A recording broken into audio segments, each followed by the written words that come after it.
राधे राधे। आप सबको मेरे YouTube चैनल भक्ति विद स्मृति पर स्वागत है। इस व्यक्ति ने गुरुजी से कुछ ऐसे सवाल किया रामायण के बारे में, हमारे शास्त्रों के बारे में, जिनको सुन के सबको गुस्सा आ गया। चलो इसको विस्तार रूप से समझते हैं। असल में वहाँ पर क्या हुआ था, वीडियो को आखिरी तक देखिए या अपनी राय दीजिए। यार तुम्हारे बाप ने तुम्हें कैसा पैदा किया? तुम्हारे बाप ने तुम्हें कैसे पैदा किया? पहले तो दो शब्द कहेंगे। राधा मेरी मात है, पिता मेरे घनश्याम, इन दोनों की चरणों में कोटि कोटि प्रणाम। आए हो तो प्रेम से लो हरि का नाम, सब भक्तों को अनुरुद्ध की जय जय श्री राधे श्याम, जय जय श्री सीता राम। बताओ प्रश्न क्या है? प्रभु जी हमारा ये प्रश्न है, प्रश्न तो तीन है। पहला प्रश्न ये है कि जब प्रभु श्री रामचंद्र जी ने मैया सीता जी के साथ विवाह किया, लेकिन अयोध्या नगरी में जब आए तो उन्होंने 3 दिन भोजन क्यों नहीं किया था? पहला प्रश्न ये है प्रभु जी। 3 दिन भोजन नहीं किया? 3 दिन भोजन अयोध्या नगरी में प्रभु श्री रामचंद्र लेकर मैया सीता को आए, जो कि लक्ष्मी के अवतार है वो। तो 3 दिन भोजन नहीं किया, ऐसा आपकी बात हुई थी राम जी से क्या कि नहीं खाए? कई जगह से मैं सुना। अच्छा सुना है, मतलब आपने देखा नहीं? देखे तो नहीं, लेकिन जैसे कहते हैं साधु संत महात्मा इन्हीं के बीच में सुना। ऐसा है? हाँ जी। जो बात आप कह रहे हैं बात ठीक है, पर वो राम जी के लिए नहीं है, लक्ष्मण जी के लिए है। हाँ जी। ऐसा है, जितना मुझे पता है वो आप सुन लो। हाँ जी, हाँ जी। बाकी जो आप चाहते हैं सुनना शायद वो मुझे ना भी पता हो। हाँ जी महाराज। जब राम जी के साथ लक्ष्मण जी वनवास गए, हाँ जी, तो लक्ष्मण जी ने 14 वर्ष तक राम जी की सेवा की। हाँ जी। जब राम राजा बने, सिया जी रानी बनी, तो राम लक्ष्मण बैठे तो गुरु वशिष्ठ जी आए। हाँ जी। और गुरु वशिष्ठ जी ने कहा, राम तुम्हारे भाई जैसा भाई लक्ष्मण जैसा इस धरती पर कभी ना होगा। लक्ष्मण जी ने 14 साल पत्नी का स्पर्श नहीं किया। नींद नार भोजन तजे तेरे के मांगे में मार मरो। सुन लो गुरु जी, अब पूछे हो तो सुन लो। सुन ले जी। इन्होंने 14 साल तक पत्नी का स्पर्श नहीं किया, नींद का स्पर्श नहीं किया, नींद नहीं आई, और भोजन का नहीं किया भोजन। तब राम जी बोले, ना नींद नारी तो त्याग दी, पर भोजन तो किया है मैंने। कंदमूल फल जो ये देते थे दौना भर भर के, मैं भी देता था।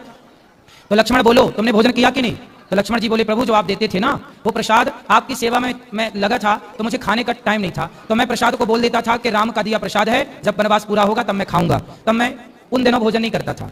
अच्छा, राम जी बोले, कहाँ है दौने? वहां दौने गिनवाए तो सारे दौने गिनवाए तो उनमें से कुछ दौने कम निकले। तो राम जी बोले, लक्ष्मण इतने दिन तो तुमने खाया है, देखो दौने कम है। तब लक्ष्मण जी बोले, प्रभु मैंने भोजन नहीं किया, आपने जो दौने दिए तो मैं भेज देता था अयोध्या जी अपने तपोबल से, लेकिन ये जो दौने कम है कुछ, वो उसका रहस्य बताया। तो उसका कारण क्या है सुनो। पहला दौना कम, जब आपका वनवास हुआ, पहला दिन आप वनवास गए अयोध्या से, तो पहले दिन आपने भोजन नहीं किया रघुनंदन, तो जब आपने नहीं खाया तो आपने मुझे नहीं दिया, तो पहला दौना वो कम। दूसरा, जब पिता की मृत्यु का समाचार चित्रकूट में आपने सुना, तो पिता की मृत्यु पर आपने भोजन नहीं किया, तो आपने मुझे भोजन नहीं दिया, दूसरा दौना वो कम। तीसरा दौना, जब सीता माँ का हरण हुआ तो सीता माँ की खोज में ही हम लोगों का समय बीत गया, तीसरा दौना वो कम। आपने नहीं खाया ना, जब आप खाते तो मुझे देते, आप ही नहीं खाए तो मुझे नहीं, तीसरा दौना वो कम। और चौथा दौना, जब लक्ष्मण शक्ति मुझे मेघनाथ ने मारी तो मैं तो आपकी गोद में सो रहा था, मेरे वियोग में आपने नहीं खाया तो मैं कैसे खाता, वो दौने कम है। बाकी गिन लो। तो वो दौने कम, वो उतना लक्ष्मण जी के लिए है। दूसरा प्रश्न हमारा ये है महाराज जी आपसे, कि जैसे जब राजा दशरथ जी चक्रवर्ती राजा थे जी, तो शब्दवेदी बाण चलाते थे। ठीक है। शब्दवेदी बाण चलाने पे जब श्रवण कुमार जल भरने गया था तो आवाज खड़ा की गई थी, ठीक है। तो बाण सीने में कैसे लग गया? इसकी भी एक कथा है। कथा ये है, अब ये कथा महाराज जी कहाँ लिखी है ये तो मैं नहीं जानता, लेकिन मैंने जो सुना है वो आपको सुनाई देता हूँ गुरुजनों से। ऐसा है कि जब दशरथ जी ने शब्दभेदी बाण मारा तो जाके वो घड़े में ही लगा और घड़ा ही टूटा। लेकिन मैंने सुना है, ये बात सच है कि झूठ, मैं ये दावा नहीं करता, लेकिन जो मैंने सुना वो सुनाई देता हूँ, कि वहां पर रावण भी खड़ा था। रावण था तो रावण ने शब्दभेदी बाण को लिया, चूंकि वो घड़े में था, शब्दभेदी बाण को लिया और उसने श्रवण कुमार को मारा वही बाण, और फिर अपनी माया से 10 का 10 घड़ा बना दिया और वहां माया रच दी रावण ने। तो कुल मिला के रावण के द्वारा मृत्यु हो गई। अब ये तो रावण, अच्छा अब आप ये पूछ सकते हैं कि रावण वहां क्या कर रहा था? रावण को पता था कि राम के हाथ, मतलब दशरथ जी के बेटे के हाथ मेरी मृत्यु है, तो रावण ये षड्यंत्र में था कि दशरथ जी ही मर जाएं तो इनका बच्चा ना होगा तो मेरी मृत्यु ना होगी, मैं अमर हो जाऊंगा। तो उसे लगा कि यदि श्रवण कुमार मर जाएंगे तो इनके माँ बाप श्राप देकर के दशरथ जी को मार देंगे, मेरा रास्ता क्लियर हो जाएगा। लेकिन रावण ने सब कोशिश कर ली, पर हुआ उल्टा कि श्रवण कुमार के माता पिता ने श्राप दिया कि जैसे हम पुत्र के वियोग में तड़प रहे हैं ऐसे आप पुत्र के वियोग में तड़पेंगे। तो वहां पर यह बात है, वहां रावण भी मौजूद था। तीसरा सवाल मेरा ये है प्रभु जी, कि जैसे पांडवों में धर्मराज युधिष्ठिर भी थे, जी धर्मराज युधिष्ठिर थे, भीम भी थे, अर्जुन भी थे, नकुल सहदेव भी थे। लेकिन श्री कृष्ण भगवान ने अर्जुन का ही रथ क्यों हाँकना शुरू किया? क्योंकि उनके सारथी क्यों बने? क्योंकि 5 पांडव हैं ये। हाँ जी, 5 पांडव हैं, ये 5 नहीं 6 हैं। लेकिन इनमें से कर्ण सहित कर्ण को अभी अलग ही रखो। हाँ जी। ऐसा है कि इन 5 में भगवान ने द्वापर में अवतार लिया है नर नारायण का। हाँ जी, तो उस समय नारायण तो थे कृष्ण, हाँ जी, और जो नर थे वो अर्जुन थे। अर्जुन थे। तो इसलिए भगवान ने अर्जुन का रथ हाँका, क्योंकि जो नर नारायण का अवतार हुआ, जैसे आज भी बद्रीनाथ जी में जो पहाड़ है, बद्रीनाथ जी में किसकी पूजा होती है? नर नारायण भगवान की। तो नर नारायण भगवान ने ही अवतार लिया है, तो नारायण के रूप में कृष्ण और नर के रूप में अर्जुन, इसलिए वो नर नारायण है, इसलिए भगवान ने अर्जुन का रथ हाँका। लेकिन इसी जगह पे गुरुजी इसमें ये पूछे हैं, कहते हैं कि जैसे इंद्रपुत्र, हाँ, इंद्रपुत्र वो था बाली इंद्रपुत्र था, और सूर्यपुत्र सुग्रीव था। अब कह नहीं सकते हैं। जी जी जी, तो उसपे सूर्यपुत्र ही सुग्रीव थे, बिल्कुल सही कह रहे हैं। सूर्यपुत्र सुग्रीव थे, हाँ। इंद्रपुत्र बाली थे। जब बाली को प्रभु श्री रामचंद्र जी ने छुपके मारा, ठीक तो है, इंद्र को बहुत बड़ी गुस्सा आई, बिल्कुल सही है, गुस्सा आई। लेकिन प्रभु श्री रामचंद्र जी ने क्या कहा? इस जगह पे इन्होंने गलत किया, सही है, अगले जन्म में आपके बेटे का मैं साथ दूंगा। बिल्कुल सही है। क्या वही बाली अर्जुन था?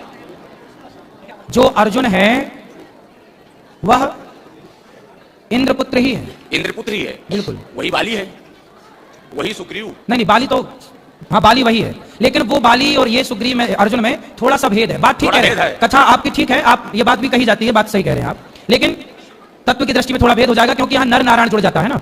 बाकी सब ठीक है जो कह रहे हैं आप, सहमत, सही है। और कोई सवाल? माता कौशल्या जी, जब भगवान रामचंद्र जी का जब वनवास हुआ जी, तो कहते हैं कि माता कौशल्या को सबसे बड़ा, माता कौशल्या को हर कोई मानता है कि गलत है, लेकिन भगवान रामचंद्र जी ने माता कौशल्या को जब वनवास से वापस आए तो पहले मैया कौशल्या को ही पूछा था, कैकेयी को।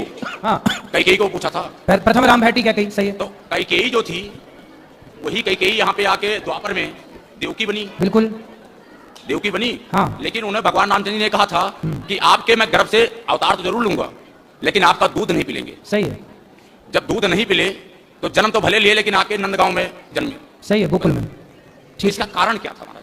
माता कैकेयी ने जब चित्रकूट में राम जी से पहली भेंट हुई, तो कैकेयी ने राम जी से कहा, राम मुझे माफ कर दो, मेरे कारण आपको वनवास हुआ। राम जी ने कहा, माँ आप तो माँ हो, कोई गलती ही नहीं की, मैं तो मानता ही नहीं कि आपने कोई गलती की है। नहीं राम, आपको बड़ा कष्ट उठाना पड़ा, मुझे माफ कर दो। तब राम जी बोले, माँ मैं नहीं मानता कि आपने कोई गलती की, फिर भी आप बताओ, आप जो मांगोगी मैं आपको दूंगा, क्या चाहती हैं आप? तब कैकेयी माँ ने कहा कि यदि अगली बार आप मेरा बेटा बन के आओ, तब मैं समझूंगी कि आपने मुझे माफ कर दिया। यदि आप मेरा बेटा नहीं बनेंगे तो मैं मान लूंगी कि आपने मुझे माफ। तब भगवान राम ने कहा कि अच्छा मैं आपका बेटा तो बन जाऊंगा माँ, लेकिन मैं आपका दूध नहीं पीऊंगा, क्योंकि दूध पीने के पहले से मेरा फिक्स हो गया है, माता यशोदा का ही दूध पीऊंगा। महाराज जी लास्ट सवाल मेरा जी, मंदोदरी जो थी, हाँ, मंदोदरी किसकी पुत्री थी और अंगद किसका बेटा था? ऐसा है कि मैं नाम के, मंदोदरी किसकी पुत्री थी? हाँ, और अंगद किसका मंदोदरी बेटा की था? कथा है। हाँ, कथा। मंदोदरी की भी कथा है जो आप पूछ रहे हैं। मंदोदरी ऐसा है, मंदोदरी किसकी पुत्री थी और अंगद किसका बेटा था? अरे महाराज उत्तर तो देने दो। धन्यवाद। मंदोदरी की जो कथा मुझे पता है, वो कथा इस तरह से है कि एक संतों की मंडली थी और संतों के बीच में भंडारा, उस संत का नाम क्या था? भोजन, संतों का है, संत का नाम क्या था वो नहीं, सप्तऋषि। वो तो सप्तऋषि बेटा, सप्तऋषि में 7 का नाम पता है आपको? कश्यपोत्री वशिष्ठ विश्वामित्र गौतम जमदग्नि भरद्वाज। ऐसा है, ऋषि कह देने से, ऋषि कह दो तो सब हो गया। हाँ जी महाराज। तो संतों का वहां भंडारा था, हाँ जी। भोजन प्रसादी बन रहा था भगवान के लिए। तभी वहां पर एक जहरीला सांप आया और खीर में जाकर के वो सांप गिर गया, या ये कहिए कि ऊपर से कोई पक्षी सांप को पकड़ के ले जा रहा था और खीर में जाके सांप गिर गया और खीर हो गई जहरीली। अब वो खीर परोसी जानी थी संतों को, अब संत खाते तो सारे साधु मर जाते। ये बात वहां पर एक मेंढकी देख रही थी, मेंढक और मेंढकी। तो मेंढकी वहां पर ये सब दृश्य देख रही थी कि सांप गिरा है और ये सब साधु खा जाएंगे तो मर जाएंगे। तो वहां पर एक मेंढकी जो थी, वो जब संत लोग आए परोसने, तो वो संतों के देखते देखते मेंढकी जाके उस खीर के पात्र में कूद गई और वो तो जल के मर गई, चूंकि गर्म थी। संतों को लगा भाई ये तो अशुद्ध हो गई खीर, चलो फेंक देते हैं। तो जब खीर फेंकी तो उसमें से सांप निकला। तब संतों को लगा अच्छा ये मेंढकी मरी नहीं है, हम सबकी रक्षा के लिए उसने आत्मसमर्पण कर दिया, आत्मदाह कर दिया। तब संतों ने कहा, अपने तपोबल से उन्हें जीवित किया, अपने तपोबल से उन्हें जीवित किया और कहा कि आज से तुम कन्या के रूप में रहो, हमारी बेटी के रूप में रहो। तो संतों ने उसे अपनी पुत्री के रूप में प्रकट कर लिया और वही जाकर के रावण की पत्नी बनी, मंदोदरी कहलाई। नहीं महाराज जी, वही है महाराज जी, रावण जी की पत्नी तो बनी, हाँ, लेकिन सप्तऋषि के यहाँ थे मेढकी से तो मंदोदरी बनी, ठीक है, एक लड़की बनी। हाँ तो टाइम तो लगी उसको। हाँ तो टाइम लगा ना, टाइम जब लगी तुरंत थोड़ी ब्याह हो गया। 2 शिष्य भी थे महाराज जी। किसके? 2 शिष्य भी थे सप्तऋषि के। बहुत सारे शिष्य थे, ठीक है। नहीं, उसमें 2 शिष्य ऐसे थे हाँ। जो रावण और बाली भी थे। तो आप वहां थे उस समय तीसरे? महाराज जी आप भी नहीं थे, हम भी नहीं थे। हाँ फिर? ना आप थे ना मैं था। हाँ हम तो थे ही नहीं। आपकी उम्र, एक मिनट ऐसा है, एक मिनट, रावण का बाली, 35 है, 31 हमारी भी है। सुनो, रावण का विवाह मंदोदरी से हुआ। हाँ जी। और वो मेंढकी से बनी, ये मुझे पता है। नहीं तो अंगद कैसे आया? अंगद कैसे आया महाराज? अंगद भैया बाली का बेटा है। बाली का बेटा, तो बाली कैसे पैदा किया उसको? अरे यार, तुम्हारे बाप ने तुम्हें कैसा पैदा किया? तुम्हारे बाप ने तुम्हें कैसे पैदा किया? अपनी माँ से। वैसे ही हुआ, बाली की पत्नी से पैदा हुआ अंगद। महाराज जी मैं तो ये सुना हूँ। सुना क्या है आपने? वो छोड़ो, पर रामचरितमानस में ग्रंथों में क्या लिखा है ये मानो। सुनो, सुना क्या है? रामचरितमानस में मैं आपको दिखा दूंगा महाराज जी। बेटा, आप भी अयोध्या में जो पढ़े कथा हैं। आप कह रहे हो, ये कथा हमें पता है। लोग कहते हैं कि अंगद बाली का बेटा नहीं है, नहीं ऐसा है। कहा जाता है, ये लेकिन ये बात मंदोदरी का सत्य बेटा नहीं है। ये बात सत्य नहीं है। अंगद जब बाली मरा तो बाली ने मरते समय अपने पुत्र अंगद का हाथ भगवान राम के हाथ में सौंपा कि नहीं? क्या था? फिर इसलिए बाली पुत्र ही अंगद, इसलिए सुग्रीव को राजा बनाया गया और अंगद को युवराज बनाया गया। बेटा था, बेटा ही तो युवराज बनेगा। यदि बाली का बेटा अंगद ना होता तो फिर युवराज कैसे बनता? युवराज मतलब आने वाला राजा। हाँ फिर महाराज जी युवराज तो बनाया गया, आपकी बात सही है। हाँ। लेकिन जो बाली था वो मंदोदरी का ही पुत्र था। जब हनुमान जी लंका जा सकते थे, एक मिनट, ये सारी कथाएं, जब हनुमान जी लंका जा सकते थे, हाँ। हनुमान जी लंका जा सकते थे, ठीक है। तो अंगद दोबारा गया था। लेकिन अंगद ने क्या कहा कि जाने से पहले अक्षय कुमार को मार के आना, क्यों मेरा सगा भाई है। अरे सगा भाई नहीं, ये दोनों एक ही विद्यालय में। बोलिए। सुनो बेटा, सुनो, अंगद जो है वो एक ही स्कूल में पढ़ता था अक्षय कुमार के साथ। अक्षय कुमार और अंगद की होती थी लड़ाई, तो अक्षय कुमार जो है वह शांति से चुप रहो।